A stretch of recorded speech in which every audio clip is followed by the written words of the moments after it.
কথা শেষে উপরে উঠে নিজ কক্ষের সামনে এসে দাঁড়াতেই দেখতে পেল দরজা ভেতর থেকে বন্ধ। কয়েক মিনিট সেখানে দাঁড়িয়ে থেকেও ভেতর থেকে কোনো সাড়া শব্দ পেল না তৈমুর। এ অসময়ে ঘরের দরজা আটকে কি করছে মেয়েটা? মায়ের কথায় রাগ করেছে নাকি?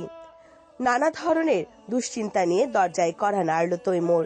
একবার দুবার, বেশ কয়েকবার। তারপর আরো কয়েক সেকেন্ড তাকে বাইরে অপেক্ষা করে ভেতর থেকে দরজা খুলে গেল। দরজা খোলা পেতে দ্রুত হেঁটে ভেতরে প্রবেশ করলো তৈমুর। পুরো কক্ষটি পর্যবেক্ষণ করে ভীষণ অবাক হলো। লাগেজ আর জামা কাপড়ে এলোমেলো হয়ে আছে বিছানা। আলমারির দরজাগুলো হাট করে খোলা। তৈমুরের গুছিয়ে রাখা পোশাকগুলোর অবস্থাও করুন। দরজা খুলে দিয়ে আবারও নিজের কাজে মগ্ন হয়ে গেল উথুমি। তৈমুর প্রশ্ন ছুড়ল, এগুলোর এমন অবস্থা করেছেন কেন? দেখছেন না গুছাচ্ছি। এভাবে অগোছালো করে? হ্যাঁ, এদিকে একটু আসুন তো। স্ত্রীর ডাকে এগিয়ে আসে তৈমুর। তৎক্ষণাৎ তার হাতে কয়েকটি শাড়ি ধরিয়ে দেয় উথুমি। বলে, আপনি হচ্ছেন পুরুষ মানুষ, আর পুরুষ মানুষ এত পোশাক দিয়ে কি করে বলুন তো? তাই বলে এত?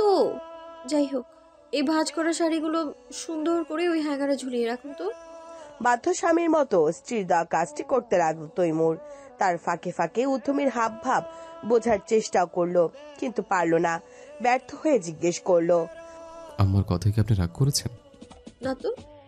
সত্যি বলছেন? মিথ্যে বলার তো কোনো প্রয়োজন দেখছি না। মাথা নাড়ায় তৈমুর। শাড়িগুলো ঠিকঠাক করে রেখে বিছানার এক পাশে জায়গা করে বসে পড়ে। অমন একটি ঘটনার পরেও যে তার স্ত্রী রাগ করেনি, ব্যাপারটা যেন কিছুতেই বিশ্বাস হলো না তৈমুরের। তবে কিছু বলল না, মনের কথা মনে রেখে চুপ করে রইল। কিছুক্ষণ সমান তালে চলল নীরবতা।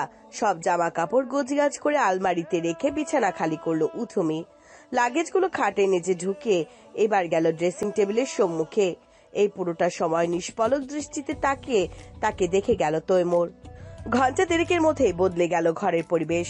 সব গোছগাছ শেষে ক্লান্ত দেহখানা নিয়ে এসে বিছানায় বসে পড়ল উথুমি।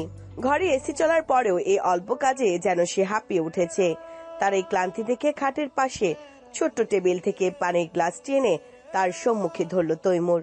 গ্লাসটি দেখে আর বিলম্ব না করে অর্ধেকটা পানি এক নিঃশ্বাসে পান করল উথুমি। দম ছেড়ে কৃতজ্ঞতা প্রকাশ করে বলল, ধন্যবাদ। প্রত্যুত্তরে চুপ থাকে তৈমুর। গ্লাসটি যথাস্থানে রেখে এগিয়ে যায় টেবিলের দিকে। চেয়ার টেনে ল্যাপটপ খুলে বসে। পেছন থেকে হুট করে উথুমি ডাকে, শুনুন তৈমুর সাহেব, বলুন। আমি কিন্তু কোনোভাবেই চাকরিটা ছাড়বো না। বিয়ের আগেও আপনাকে এই বিষয়ে স্পষ্টভাবে জানিয়ে দিয়েছিলাম। আমি স্পষ্ট করে বলেছিলাম, এতে আমার কোনো আপত্তি নেই। কিন্তু আপনার মা বোনের চরম আপত্তি আছে। এত এত নিয়ম কানুন, পছন্দ অপছন্দ, আমার মোটেও ভালো লাগছে না এইসব। আমার ক্ষেত্রে ওনাদের এমন আচরণের কারণ কি আমার বয়স? ওনারা কি আপনার জন্য কোনো স্কুল কলেজে পড়ুয়া মেয়ে আনতে চেয়েছিল? যদি তাই চেয়ে থাকে তাহলে করে নিতেন। আমাকে মাঝখানে টেনে এত ঝামেলা করার তো প্রয়োজন ছিল না। তার উত্তর শুরুতে দিয়েছে। উত্তর দিলেই তো হবে না, কয়েকদিন পর যখন ছুটি শেষ করাতে হবে তখন কিন্তু আজকের মতো কিছু বলতে এলে আমি মানবো না বলে দিলাম। আচ্ছা। এর বিপরীতে আর কিছুই বলার থাকে না উথুমির। তবে সব বিষয়কে এত সহজভাবে নেওয়ার কারণে মাঝে মধ্যে লোকটাকে দেখে ভীষণ আশ্চর্য হয় সে। তাই থম মেরেও ওখানে কিছুক্ষণ বসে থাকে। বসে থাকতে থাকতে হুট করে লম্বা হয়ে শুয়ে পড়ে। কখনো বা সিলিং এর পানে, আবার কখনো বা তৈমুরের দিকে তাকিয়ে থেকে চোখ ঘুরিয়ে নেয়। একসময় বিরক্ত হয়ে শোয়া থেকে উঠে দাঁড়ায়। তারপর নিঃশব্দে কক্ষ থেকে বেরিয়ে চলে যায় নিচে। দুপুরের খাবার খেয়ে কিছুক্ষণ বিশ্রাম নিয়ে জোহানকে তৈরি করে দিল জেবা। তুরাগ তৈরি হয়ে এতক্ষণে চলে গিয়েছে নিচে। ড্রাইভারের সাহায্যে ব্যাগপত্রগুলো উঠিয়ে রাখছে গাড়িতে। মায়ের হাত থেকে ছাড়া পেতেই দৌড়ে দাদির ঘরে চলে এলো জোহান।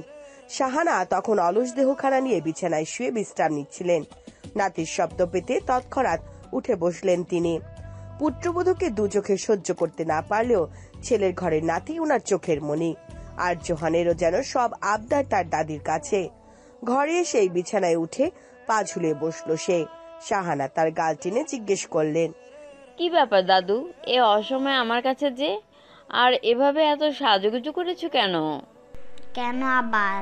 তুমি জানো না, আজ বাবাই, আম্মু আর আমি বাড়ি ফিরে যাচ্ছি। জানতাম তো, তা এখনই চলে যাবে?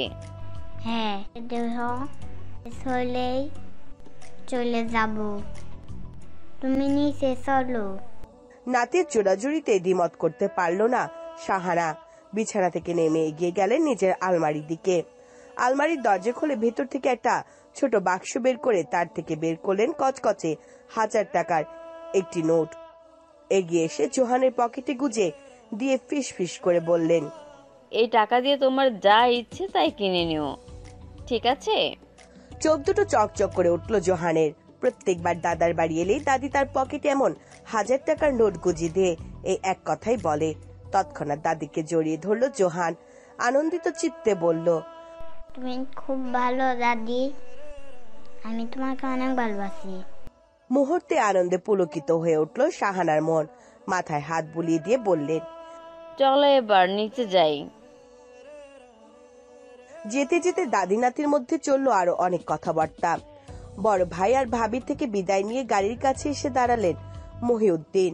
যোগ দিলেন তুরাগ আর তৈমুর দুই ভাইয়ের কথোপকথনের মধ্যে। তৈরি হয়ে সবে সিঁড়ি বেয়ে নেমে অন্দরমহলে পা রেখেছে জেবা। তখনই শাশুড়ির সাথে তার চোখাচোখি হলো। ঠোঁটের কার্নিশে ফুটে উঠল কৃত্রিম হাসির রেখা। এগিয়ে এলো আরো সম্মুখে, কোমল স্বরে বলল, আমরা তবে আসছি আম্মা, নিজের যত্ন নেবেন। কোনো অসুবিধা হলে কিন্তু তুরাগ আর তৈমুরকে জানাবেন। তাছাড়া এখন থেকে আর আপনি একা নন, আপনার জন্য আপনার ছোট পুত্রবধূ তো রেখেই যাচ্ছি। মুখশ্রী গম্ভীর করে রাখলেন শাহানা। কথাগুলো শুনেও না শোনার ভান করে ক্ষীণ কণ্ঠে বললেন, আমার নাতিকে দেখে রেখো, পারলে ওর পরীক্ষা শেষে আবার দিয়ে যেও। শাশুড়ির কথার বিপরীতে মাথা নাড়ায় জেবা। শাহানা আর কথা বাড়ান না। নাতিকে সঙ্গে নিয়ে সদর দরজা পেরিয়ে চলে যান বাইরে। তখনই রন্ধনশালা থেকে বেরিয়ে আসে উথমি। জেবাকে দেখতে পেছন থেকে বলে ওঠে, এখনই কি রওনা দিবেন ভাবি? কথাটা শ্রবণালী পর্যন্ত পৌঁছাতে সেদিক পানে ফিরে তাকায় জেবা। উত্তর দেয়, এখনই বের হব। কথাটা শুনে মন খারাপ হলো উথমির। চুপসে গেল মুখশ্রী। তার দিকে এগিয়ে এলো জেবা। মন খারাপ বুঝতে পেরে বলল, ফোন নম্বর তো দিয়ে গেলাম, যখন ইচ্ছে ফোন করবে আমায়। এখানে কোনো সমস্যা হলে তৈমুরকে জানাবে, একদম লজ্জা পাবে না। তৈমুর তোমার স্বামী, স্বামীর কাছে কোনো লজ্জা নেই আর চিন্তা নেই। আমিও ফোন করে খোঁজ করব। উপর নিচ মাথা নাড়ায় উথমি। জেবা পুনরায় বলে, মেয়েদের একটু মানিয়ে চলতে হয় জানো তো। আজ সকালে যেভাবে আমার মুখের উপর কথা বলে দিলে, সেসব আর কখনো করবে না। সবসময় জায়গায় প্রতিবাদ চলে না, সব সময় সব জায়গায় প্রতিবাদ চলে না। কিছু কিছু সময় উত্তর জেনেও চুপ থাকতে হয়। মন দিয়ে সংসার করো। মালতী ফুপু আছেন, ওনাকে আমি সব বলে দিয়েছি। তোমায় সব বুঝিয়ে দিবেন উনি, ঠিক আছে? মুচকি হেসে উথমির গালে হাত রাখলো জেবা। তাহলে চলি এবার, ভালো থেকো। বিদায় নিয়ে এগোলো সদর দরজার দিকে। উথমিও আর সেখানে দাঁড়ালো না। তার পিছু পিছু সদর দরজা পর্যন্ত এসে থেমে গেল। মাকে দেখতেই তুরাগ এসে মায়ের থেকে বিদায় নিয়ে গাড়িতে উঠে বসলো। তারপর একে একে জেবা, জোহান, মহিউদ্দিন, করবি তারাও উঠে পড়লো গাড়িতে। কয়েক সেকেন্ডের মধ্যে চলতে শুরু করলো গাড়িটি। চলন্ত গাড়ির খোলা কাচ দিয়ে মাথা বের করে হাত নাড়ালো জোহান। নাতির কাণ্ডে মুচকি হেসে নিজেও হাত নাড়িয়ে বিদায় জানান শাহানা। কিছুক্ষণ ঠায় দাঁড়িয়ে থাকেন সেখানে। মনে মনে সকলের জন্য আল্লাহর নিকট দোয়া প্রার্থনা করে বাড়ির ভেতরের দিকে পা বাড়ান। সদর দরজা দিয়ে ভেতরে প্রবেশ করার সময় চট করে দেখা হয়ে যায় ছোট পুত্রবধূর সঙ্গে। হাস্যোজ্জ্বল মুখখানা মুহূর্তেই মলিন হয়ে ওঠে ওনার। মেয়েটিকে সময় অসময় সামনে দেখতে পেলে ভেতরে ভেতরে চরম বিরক্ত বোধ করেন তিনি। এখনো তেমনটাই করলেন। তারপর মুখ বাঁকিয়ে হন হন করে হেঁটে চলে গেলেন সেখান থেকে। উথমি নীরবে শুধু দেখলো ভদ্রমহিলার মুখভঙ্গি, তবে বিশেষ পাত্তা দিল না। দরজা চাপিয়ে বেরিয়ে এলো বাইরে। বাড়ির সম্মুখে ধরে ইটের বাধাই করা একটি রাস্তা গিয়ে থেমেছে গেট পর্যন্ত। তার দুধারে অসংখ্য ফুলের গাছ। সূর্য পশ্চিম আকাশে হেলে পড়েছে। তার সাথে তাল মিলিয়ে যত্নে এবং পরিচর্যার বাড়ন্ত গাছে ফোটা সুন্দর ফুলগুলিও নেতিয়ে পড়েছে। সে নেতানো ফুলগুলোই পরম যত্নে ছুঁয়ে দিল উথমি। নাসারন্ধ্র দিয়ে শুকিয়ে নিল ঘ্রাণ। ছোট ছোট কদম ফেলে চারিদিকে দেখতে দেখতে উপভোগ করতে লাগলো প্রকৃতি। চোখ যেদিকে যায় সেদিকে শুধু সবুজ আর সবুজ। সেই সবুজের মধ্যে রং বেরঙের নাম না জানা কত শত ফুল। উথমের নিকট মনে হলো এ যেন বাড়ি নয়, প্রকৃতির এক লীলাভূমি। বাড়ির পেছনের দিকে বিশাল বড় বড় গাছ, গাছের ডালে বাস করা পাখিদের কিচিরমিচির শব্দে মুখরিত প্রকৃতি। গন্ধরাজার বেলি ফুলের গন্ধে মোমো করছে চারিদিক। গেটের পাশ দিয়ে লতা ছাড়ানো মাধবীলতার গাছটি আগেই নজরে পড়েছিল উথমির, তবে ভেতরটা যে এতটাই সুন্দর তা যেন কল্পনায় করতে পারেনি সে। হাজারি গোলাপ গাছটায় ফুলে ফুলে ভরা। সেদিক পানে দৃষ্টি পড়তে মুগ্ধতা ছড়িয়ে গেল তার ভেতরে। হাত বাড়ালো ফুলগুলো ছুঁয়ে দিতে, কিন্তু তার আগে এক পুরুষালী হাত তার হাতের উপর দিয়ে গিয়ে গাছ থেকে ছিঁড়ে নিল দুটো লাল রঙের ফুল। খানিকটা ভরকে গেল উথমি, তৎক্ষণাৎ পিছু ফিরে তাকালো। দৃষ্টিগোচর হলো পরিচিত মুখশ্রীর। তৈমুর হাতের ফুলগুলো থেকে একটা স্ত্রীর হাতে ধরিয়ে দিয়ে তার পেছনে গিয়ে দাঁড়ালো। মাথায় ঘোমচা দেওয়া ওড়নাটা সরিয়ে খোপা করা চুলগুলো এক টানে খুলে ফেলে কানে গুজে দিল অবশিষ্ট ফুলটি। কাজটি হয়ে যাওয়ার পর সেখান থেকে দ্রুত পায়ে সরে দাঁড়ালো। আকস্মিক এমন ঘটনায় বোকা বনে গেল উথমি। ফ্যাল ফ্যাল নয়নে তাকিয়ে রইল। স্ত্রীর এমন চাহনিতে মনে মনে হাসলো তৈমুর, সাথে মেয়েটির সৌন্দর্যের প্রশংসাও করলো বটে, তবে সামনাসামনি কিছুই যেন বুঝতে দিল না তাকে। অন্যদিকে দৃষ্টি ঘুরিয়ে শুধালো, তাই এখানে কি করছেন ম্যাডাম? তেমন কিছু না, দেখছিলাম জায়গাটা। মানে আপনি কি করছেন? আপনাকে দেখছিলাম। ভ্রুযুগল কিঞ্চিত কুচকালো উথমি, ক্ষীণ স্বরে বলে উঠল, কি? আপনাকে দেখে এসেছে। ও। ছোট করে কথাটি বলে পুনরায় বাগান দেখায় মনোযোগ দিল উথমি। বাড়িটির বাপাশে যেতেই নজরে পড়ল ফুলে ফুলে ভর্তি জারুল আর কৃষ্ণচূড়ার গাছটির। গাছের নিচে অবস্থানরত সবুজ জমিনটা এখন বেগুনি আর লাল রঙের দখলে। দৃশ্যটি দেখে মুহূর্তে চকচক করে উঠল উথমির আখিদয়। উচ্ছ্বসিত কণ্ঠে বলে উঠল, বাহ, এখানে তো দেখছি জারুল আর কৃষ্ণচূড়া গাছও আছে। সত্যি বলতে আপনাদের বাড়িটা কিন্তু খুব সুন্দর। এতক্ষণ স্ত্রীর দিকে নিষ্পলক দৃষ্টিতে তাকিয়েছিল তৈমুর। আচমকা স্ত্রীর এমন ছটফটে প্রাণবন্ত আচরণে সন্তর্পণে দীর্ঘশ্বাস ফেলল সে। পাশাপাশি দাঁড়িয়ে গাছের দিকে পূর্ণ দৃষ্টিতে তাকিয়ে বলল, গাছটা আমার বাবা নিজ হাতে লাগানো। কৃষ্ণচূড়া আমার প্রিয় ফুল ছিল, বিদায় গ্রাম থেকে এনে লাগিয়েছিলেন গাছটা। আর বাকিগুলো? বাকিগুলো বলতে যার যখন যা ইচ্ছে হয়েছে তা এনে লাগিয়েছে। আর এই জারুল গাছটি কলেজের এক বৃক্ষপ্রেমী স্যারের থেকে আমি উপহার হিসেবে পেয়েছিলাম। তবে সেই স্যার তার বছর দুয়েক পরেই সড়ক দুর্ঘটনায় মারা গিয়েছিলেন, কিন্তু ওনার দেওয়া এই গাছটি ঠিকই রয়ে গেল। প্রতি বছর সময় মতো ফুল দিচ্ছে, ফল দিচ্ছে। কথাটা শুনে সাময়িক মন খারাপ হলো উথমির। সন্তর্পণে দীর্ঘশ্বাস ফেলে পুনরায় জিজ্ঞেস করলো, তা এত বড় বাগানের যত্ন নেয় কে? আপনি? না, যত্ন নেওয়ার সময় কোথায়, এর জন্য আলাদা লোক রাখা আছে। বাড়ির ওপাশে ওনার থাকার জায়গা, বাগান পরিচর্যা, গেট পাহারা দেওয়া ওনার। বাড়ির ওপাশে ওনার থাকার জায়গা, বাগান পরিচর্যা, গেট পাহারা দেওয়া ওনার কাজ। তবে জায়গাটা সবচেয়ে সুন্দর লাগে সকালে, নতুন নতুন ফুল ফোটে। চুপচাপ মনোযোগ সহকারে কথাগুলো শুনে উথমি আশেপাশে দৃষ্টি বুলিয়ে এবার তাকে তাড়া দেয় তৈমুর। সন্ধ্যা হয়ে গিয়েছে, একটু পর আজান হবে, এবার ভেতরে চলুন। ভেতরে যাওয়ার কথা শুনে মলিন হয়ে গেল উথমির মুখশ্রী। দ্রুত পায়ে গাছের দিকে যেতে যেতে বলল, দাঁড়ান, সঙ্গে করে কয়েকটা ফুল নিয়ে নিই। তারপর 6 পাপড়ি বিশিষ্ট কয়েকটা বেগুনি রঙের ফুল তুলে নিল হাতে। সামনে এসে হাত উঁচিয়ে বলল, ফুলগুলো কি সুন্দর, তাই না? একদম আপনার মতো। কথাটা বলে বাড়ির দিকে হাঁটা ধরল তৈমুর। উথমি অবাক চাহনিতে লোকটির যাওয়ার দিকে তাকিয়ে রইল। কিছুটা পথ এগিয়ে পথিমধ্যে থেমে গেল তৈমুর। পিছু ফিরে ফের বলল, কি হলো, দাঁড়িয়ে আছেন কেন? আজকে কি বাগানে রাত্রিযাপন করা ইচ্ছে? দুদিকে মাথা নাড়িয়ে নাবোধক জবাব দিয়ে দ্রুত পায়ে হেঁটে তৈমুর পায়ে পা মিলিয়ে ভেতরে প্রবেশ করলো উথমি। আকাশে আধারিয়া মেঘ জমেছে। সেই মেঘের আড়ালে বসে লুকোচুরি খেলছে সূর্যি মামা। প্রকৃতি জুড়ে কেমন এক মন খারাপের গন্ধ। সে মন খারাপটাকে আরো তীব্র থেকে তীব্রতর করতে সকাল থেকে এক নাগাড়ে কেঁদে যাচ্ছে ছোট্ট তনি। ড্রয়িং রুমের সোফায় তাকে নিজের পাশে বসিয়ে বৃদ্ধা আঙ্গুলের ক্ষতস্থানটিতে ঔষধ লাগিয়ে ব্যান্ডেজ করে দিচ্ছে বাবা উৎস। বাম পাশে বসে তার কান্না থামানোর প্রয়াস চালাতে ব্যস্ত দাদা রায়হান কবির। মা আর দাদি দুজনেই চিন্তিত। থমথমে মুখে দাঁড়িয়ে আছে সম্মুখে। ভোরবেলা ঘুম থেকে উঠে বিড়াল ছানা আইসক্রিমের সাথে খেলতে গিয়ে তার ধারালো নখের আঁচড় খেয়ে ঘটে গিয়েছে এই অঘটন।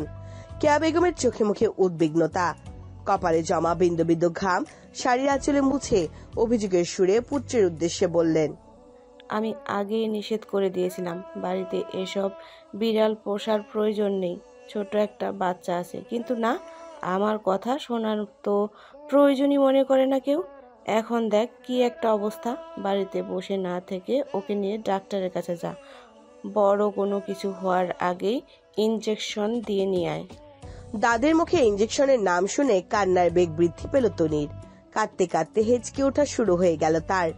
ভাঙ্গা ভাঙ্গা কণ্ঠে চেঁচিয়ে বলল, না, আমি ইনজেকশন দিব না পাপা। প্রত্যেক বাবার মতো উৎসরও মেয়ের কান্না কিছুতেই সহ্য হয় না। বুকটা তার কেঁপে ওঠে। ব্যান্ডেজ করা শেষে মেয়েকে কোলে তুলে নিল সে। বুকের মধ্যে জড়িয়ে ধরে আদুরে গলায় বলে, ঠিক আছে আম্মু, আমরা ইনজেকশন দিব না, এবার তুমি কান্না থামাও দেখি। বাবার গলা জড়িয়ে ধরে মাথা নাড়ায় তনি। মায়ের উদ্দেশ্যে এবার উৎস বলে, কিছু হবে না মা, চিন্তা করো না। বিড়ালকে বাড়িতে আনার আগেই ভ্যাট দেখিয়ে ইনজেকশন দেওয়া হয়েছিল।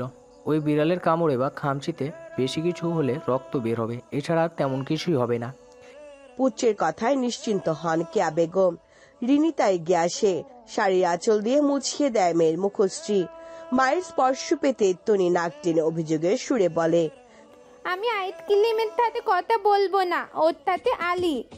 সেন্টার টেবিলের কাছে গোল গোল চোখে তনির পানে নিষ্পলক দৃষ্টিতে তাকিয়ে ম্যাও ম্যাও করে নিজের ভেতরকার আহাজারি প্রকাশ করছে অবুঝ প্রাণীটি।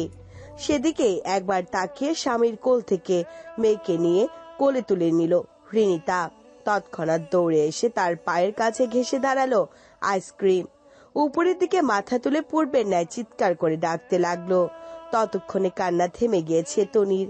এক নাগারে কাদার ফলে নাকের ডগা আর গাল দুটো তার পাকা টমেটোর মতো লাল টুকটুকে বর্ণ ধারণ করেছে।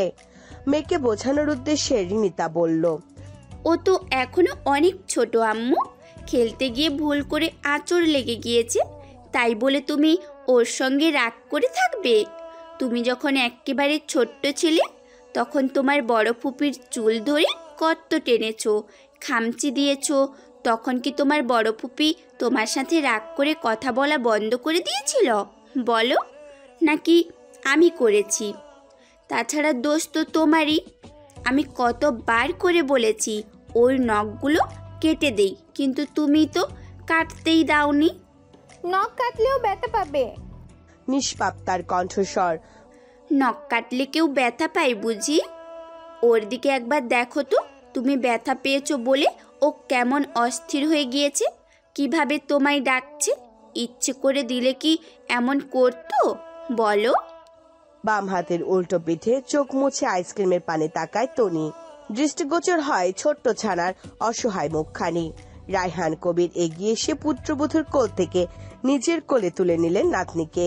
সকলের উদ্দেশ্যেই বললেন, যা হওয়ার হয়ে গেছে, এই নিয়ে আর কথা বাড়িয়ে লাভ নেই। চলো রাজকুমারী, আমরা গিয়ে কার্টুন দেখি। না, কার্টুন দেখবো না, বড় ফুপিকে সাথে কথা বলবো। আচ্ছা আচ্ছা, বড় ফুপির সাথেই কথা বলবো, এখন চলো। বলতে বলতে ঘরের দিকে পা বাড়ালেন রায়হান কবির। ওনাদের পিছু পিছু দ্রুত গতিতে ছুটল আইসক্রিমও। সকাল 8:10। রন্ধনশালায় চুলার আছে দাঁড়িয়ে রুটি ছাকছে উথুমি। খানিক বাদে বাদে ললাট বেয়ে কপালে এসে ঝরে পড়া ঘামের ফোঁটা ওড়নার আঁচলে অযত্নে মুছে নিচ্ছে। বাহিরে ভ্যাপসা গরম, রোদের তীব্রতায় চারিদিক ছারখার। আজ ফুলকুঞ্জ জুড়ে প্রবল নিস্তব্ধতা। হইচই করে বাড়িটিকে মাতিয়ে রাখা বাচ্চারা ফিরে গিয়েছে বাবা মায়ের সাথে নিজেদের বসতিতে। বিকেলে তুরাগরা বিদায় নেওয়ার পর সন্ধ্যা নামতেই নাস্তা সেরে তিথিয়াও স্বামী সন্তান নিয়ে চলে গিয়েছে বাড়ি। সেই থেকে আর নিচে নামেননি শাহানা। রাতের খাবার সকালের চা মালতী ফুপুই দিয়ে এসেছেন ওনার ঘরে। টেবিল পরিষ্কার করে শেখায় জগ ভর্তি পানি রেখে পুনরায় রান্নাঘরে এলেন মালতী ফুপু। বললেন, সেই সকাল থেকে তো একলা একলাই সব করলা, এখন ঘরে যাও। তৈমু বাবা তো আবার আপিস যাবে।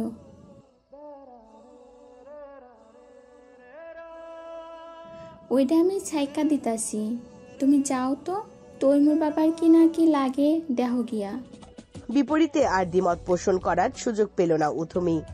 মালতী ফুফুর সাথে খুন্তিটা হাত বদল করে বেরোনোর জন্য পা বাড়ালো। তখনই ভেতরে প্রবেশ করলো জয়নব। তাকে দেখতে মুচকি হেসে বললেন, আরে সোডা বলছে তা সকাল সকালে এখানে যে রান্তি আইসো বুঝি। সৌজন্য হেসে মাথা নাড়ায় উথুমে। মালতী ফুপু তৃপ্ত কণ্ঠে উনার প্রশ্নের জবাবে বলে উঠলেন, হ গো ভাবি, সেই ভাইন্না বেলায় রান্নাঘরে ঢুকছে।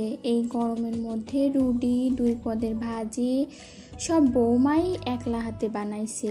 এই দেখেন। সঙ্গে সঙ্গেই উকি দিয়ে তা দেখলেন জয়নব। বললেন, তা ভালো করছো, বাড়ির বউয়ের কামই হইল রান্ধন বান্ধন করা। আমরাও এককাল করছি, তবে তুমগোর মতো এমন গ্যাসের চুলা আসিল না।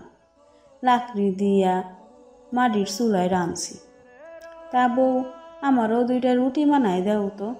2টা হইলেই চলবো। তোমার চাচা শ্বশুর আবার বেন্নাকালের নাস্তা বাজার দিয়ে সাইরায়। আমি একলা মানুষ, 2টা রুটি হইলে হইয়া যাইব। চাচি শাশুড়ি কথায় অপ্রস্তুত হেসে মাথা নাড়ায় উথুমি। মুখের ওপর চেয়েও না করতে পারে না। মালতী ফুফু এতে ভীষণ বিরক্ত হয়ে বললেন, আটার কায় তো শেষ। আচ্ছা, আমি বানাইয়া দিতাছি। প্রস্তাবটা মোটেও পছন্দ হলো না জয়নবের। নাকচ করে দিয়ে বললেন, এত জীবন তো তোর হাতেই খাইলাম, এবার নতুন বউয়ের হাতে তৈরি খাওন খামো। কি বউ, খাইবা না নাকি আমি নিজেই বানাই লম? না না, আমি নতুন করে বানিয়ে নিব। আপনি এখান থেকে আপনার প্রয়োজন মতো নিয়ে যান, এগুলো মাত্রই তৈরি করা হয়েছে। সন্তুষ্ট হলেন জয়নব। আচ্ছা বলে এগিয়ে গিয়ে নিজের জন্য বরাদ্দকৃত স্টিলের প্লেটটি নিয়ে তাতে গুনে গুনে 4টি রুটি তুলে নিলেন। আর সাথে নিলেন ছোট ছোট 2 বাটি ভর্তি 2 পদের তরকারি। কাজ শেষ হতে বড় বড় কদম ফেলে সেখান থেকে বেরিয়ে গেলেন। মালতী ফুফু উনার কাণ্ড দেখে মুখ বাঁকিয়ে বিড়বিড় করে বললেন, 2টা কইয়া 4টা লইয়া গেল। বয়স বাড়ার পরও মানুষের এত খায় কেমনে? গোসল শেষে আয়নার সামনে দাঁড়িয়ে তৈরি হচ্ছে তৈমুর। কয়েকদিনের ব্যবধানে তার এই সাদাসিধে কক্ষটির ব্যাপক পরিবর্তন ঘটেছে। কক্ষের আনাচে কানাচে বিছানায় মেয়েলি ঘ্রাণের সাথে সাথে ড্রেসিং টেবিলের উপরে অস্তিত্ব বজায় রেখে স্থান পেয়েছে মেয়েলি সব সাজসজ্জার জিনিসপত্র। হেয়ার ড্রায়ার, লিপস্টিক, কাজল থেকে শুরু করে নাম না জানা আরো কত কি। চিরুনিতে ঝুলছে সুদীর্ঘ বেশ কয়েকটি চুল। দীর্ঘশ্বাস ফেলে চিরুনি হাতে নেয় তৈমুর। চুলগুলো ফেলে দিয়ে চিরুনি দিয়ে আশ্রয় নেয় নিজের চুল। বেশ কিছুক্ষণ ধরে খোঁজাখুঁজি করার পর কোনো এক ড্রয়ারের এক কোণে পড়ে থাকা হাত ঘড়িটি খুঁজে পেয়ে প্রশান্তির শ্বাস ছাড়ে। আলমারি থেকে কাপড় বের করতে গিয়ে ভোগান্তির শিকার হতে হয়েছে বেচারাকে। মেয়ে মানুষের এত এত কাপড়ের মধ্যে নিজের কাপড় বের করা কি 4টিখানি কথা? এই মুহূর্তে এসে তৈমুর খুব করে উপলব্ধি করছে, বিয়ে করা সহজ হলেও বিয়ের পরবর্তী জীবনগুলো কাটানো বড়ই কঠিন এবং অ্যাডভেঞ্চার টাইপ। নইলে কি আর নিজের এই সাজানো গোছানো ছিমছাম ঘরটায় হুট করে এক রমণীর আগমন ঘটে, এতটা পরিবর্তন ঘটে? বেলা বাড়ার সঙ্গে সঙ্গে রোদের তীব্রতাও বেড়েছে। গরমের চোটে পরনের পোশাকটাও ঘামে ভিজে গিয়েছে উথুমির। জয়নব যেতেই নতুন করে আটার ডো বানিয়ে আবারও সে তৈরি করে নিয়েছে কয়েকটা রুটি। হাত দুটো ধুয়ে নিতেই বাহির থেকে হাঁক ডাক এলো, নাস্তা কি এখনো তৈরি হয়নি? এই মালতী, নাস্তা দে। খাওয়ার পর আমার আবার ওষুধ আছে। ওদিকে তৈমুও তো অফিস যাবে। ভেসে আসা কথাগুলো শ্রবণাতীত হতেই এটা যে শাশুড়ি মায়ের কণ্ঠস্বর তা চট করে বুঝে গেল উথুমি। সেই ডাক শুনে মালতী ফুফু দ্রুত হেঁটে চলে গেলেন বাহিরে। সেখানে যাওয়ার পর দুজনার কি কথা হলো শোনা গেল না কিছুই। আঁচলে হাত মুছে একে একে খাবারগুলো নিয়ে টেবিলের উপরে রাখলো উথুমি। ততক্ষণে শাহানা এসে চেয়ার টেনে বসেছেন। ছোট পুত্রবধূকে পরিবেশন করতে দেখে ভ্রু কুচকালেন। রুটি ছিঁড়ে মুখে শুধালেন, তৈমু কই? প্রশ্নটি ছুটতে না ছুটতেই সেখানে এসে উপস্থিত হলো তৈমুর। চেয়ার টেনে বসতে বসতে বলল, সুপ্রভাত আম্মা, কেমন আছেন? আলহামদুলিল্লাহ। সকালে নিচে নামলেন না যে? আপনার কি শরীর খারাপ? এমনি নামিনি, চিন্তা করিস না, খেয়ে নে। মায়ের কথায় নিশ্চিন্ত হয়ে থেমে যায় তৈমুর। এবার তার দৃষ্টি গিয়েছে স্ত্রীর পানে। ছোট ছোট চুলগুলো ঘোমটা ভেদ করে ঘামে ভিজে লেপ্টে আছে কপালে আর গালে। সেদিকে তার কোনো খেয়াল নেই। আর না আছে স্বামীর পানে। সে নিজের মতো করেই রুটি 10 শেষ করে তরকারি দিচ্ছে স্বামীর পাতে। খেতে খেতে সেই দৃশ্য দৃষ্টিগোচর হলো শাহানার। ভেতরে ভেতরে চরম বিরক্ত হলেন। গলা ছেড়ে ভারী কি কণ্ঠে বলে উঠলেন, এগুলো কি বানিয়েছিস মালতী? বাড়িতে কি লবণ ছিল না? তরকারিতে লবণ হয়নি কেন? হলুদের পরিমাণও তো বেশি দিয়ে ফেলেছিস। এসব কি খাওয়া যায়? ললাটে ভাঁজ পড়ল মালতী ফুফুর। শাড়ির আঁচলে হাত কচলাতে কচলাতে বললেন, আজকাল রান্না তো নতুন বউ করছে মেজো ভাবি, আর লবণ হলুদ তো ঠিকই আছে, নামানোর আগে আমিই তো খাইয়া দেখলাম। মায়ের অভিযোগ শোনা মাত্র তৈমুর খাবারটা চেখে দেখলো, তারপর বলল, সব তো ঠিকই আছে আম্মা, খেতেও ভালো হয়েছে। মুহূর্তেই মেজাজটা তুঙ্গে উঠে গেল শাহানার। রাগত স্বরে বললেন, আমি কি তবে মিথ্যে বলছি? বইয়ের জন্য মাকে মিথ্যেবাদী প্রমাণ করতে চাইছিস এখন? মা ছেলের মধ্যে তর্কাতর্কি পছন্দ হলো না উথুমের। কথায় কথা বাড়ে। সকাল সকাল ঝামেলা তার একদম ভালো লাগে না। মিহিস্বরে তাদের মধ্যে বলে উঠল, সবার টেস্ট তো আর এক নয়। আমি আমার টেস্ট অনুযায়ী লবণ দিয়েছিলাম, পরের বার না হয় ভুল সূত্রে নিয়ে আপনাদের টেস্ট অনুযায়ী দিয়ে দিব। মুখে মুখে কথা বলো না। রুটিটাও তো গোল হয়নি। এত ধিগি মেয়ে, অথচ কাজকর্ম কিছুই পারে না। মা কি সংসারের কাজ না শিখিয়ে শুধু নষ্টামিই শিখিয়েছে? শেষার্ধ কথাটায় থমকালো উথুমি। মুহূর্তে সকল কোমলতার রূপ নিল কঠোরতায়। দাঁতে দাঁত চেপে বলল, শুধু ঘর সংসার কেন, ঘর সংসার থেকে শুরু করে রান্না বান্না, শিক্ষা দীক্ষা সবই আমার মা আমায় শিখিয়েছেন। আর হ্যাঁ, আপনি নষ্টামির কি দেখলেন? কি নষ্টামি করেছি আমি আপনাদের সাথে? মুখে যা এলো তাই বলে দিবেন? কান খুলে শুনে নিন। আমায় একদম দুর্বল মনে করবেন না, আর দুর্বল মনে করে যা তা বলার চেষ্টাও করবেন না। আপনার অপমান কিন্তু আমি কিছুতেই মুখ বুজে সহ্য করব না। যেই রুটি ছিঁড়েই খেতে হবে, সেই রুটি গোল হলো কি হলো না তা দেখতে হবে কেন? তেলে বেগুনে জ্বলে উঠলেন শাহানা। রাগে রীতিমতো কাঁপছেন তিনি। পুত্রের উদ্দেশ্যে তেজদীপ্ত হয়ে বলে উঠলেন, তোর সামনে দাঁড়িয়ে তোর মায়ের সাথে কেমন আচরণ করছে দেখছিস না তুই? এই দিন দেখার জন্য পেটে ধরেছিলাম তোকে। পারিবারিক শিক্ষাহীন একটা মেয়েকে ভদ্রবাড়ির বউ করে এনেছিস। এখনই মুখে মুখে তর্ক করে। ভবিষ্যতে আর কি করবে কে জানে। মা বইয়ের কথা কাটাকাটির মাঝখানে নিজেকে বড় অসহায় মনে হচ্ছে তৈমুরের। সন্তর্পণে দীর্ঘশ্বাস ফেলে চোখে মুখে গাম্ভীর্য ফুটিয়ে তুলল সে। স্ত্রীর উদ্দেশ্যে গম্ভীর কণ্ঠে বলল, চুপ থাকুন তুমি, বড়দের মুখোমুখি কথা বলা উচিত না। ঘরে যান, এদিকটা মালতী ফুপু দেখে নেবেন। কথাটা শুনেও না শোনার ভান ধরে রইল উথমি। শাশুড়ির শেষার্ধ কথাটাও তার পছন্দ হয়নি, তাই রাগের পারদ বৃদ্ধি পেল। যথাযথ উত্তর না দেওয়া পর্যন্ত মন মস্তিষ্ক যেন কিছুতে শান্তি পাবে না তার। তিরিক্ষ মেজাজ নিয়ে বলতে লাগলো, আমার শিক্ষা নিয়ে কথা বলার আপনি কে? আপনার নিজেরই তো পরিবার। বাকি কথাটুকু তার সমাপ্ত করা হলো না। তা পথিমধ্যেই থেমে যেতে বাধ্য হলো। তৈমুর ধমক দিয়ে বলে উঠল, কথা বলতে নিষেধ করেছেন আপনাকে, তারপরেও তো কথা কিসের? ঘরে যান। অসহ্যকর একটা। কথার জোরে কে কিভাবে কার উপরে থাকবে সেসবের প্রতিযোগিতা শুরু হয়েছে বাড়িতে।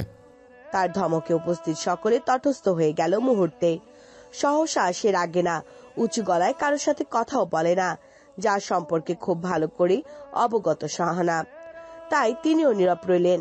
রাগ দমানোর জন্য বেশ কয়েকবার নিঃশ্বাস ত্যাগ করে মায়ের উদ্দেশ্যে এবার কড়াকড়ি ভাবে বলল, কথার মধ্যে একটা লিমিট থাকা উচিত আম্মা। মুখে যা আসলো তাই বলে এটা কখনোই সম্মান বয়ে আনে না। তারপর না খেয়ে হাত ধুয়ে বসা থেকে উঠে গেল তৈমুর। কারো থেকে বিদায় নেওয়ার প্রয়োজন মনে না করে গটগট হেঁটে বাড়ি থেকে বেরিয়ে গেল অফিসের উদ্দেশ্যে। তার যাওয়ার পথে তাকে বেশ কয়েকবার পিছু ডাকলেন শাহানা, কিন্তু মায়ের ডাকে পরিপূর্ণভাবে অগ্রাহ্য করল সে। ছেলের এই হুট করে ওঠা রাগ আর অবাধ্যতায় নিরাশ হলেন শাহানা। পুত্রবধূর পানে তাকে ক্ষিপ্রতার সহিত বললেন, তোমার জন্য আমার ছেলেটা না খেয়ে চলে গেল। তোমার জন্য মায়ের অবাধ্য হয়ে গেছে আমার ছেলে।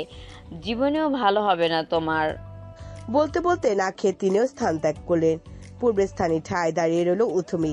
ঘুম থেকে সে ভরে উঠে ঘামে ভিজে এত রান্না যেন বৃথা হয়ে গেল কয়েক মুহূর্তেই।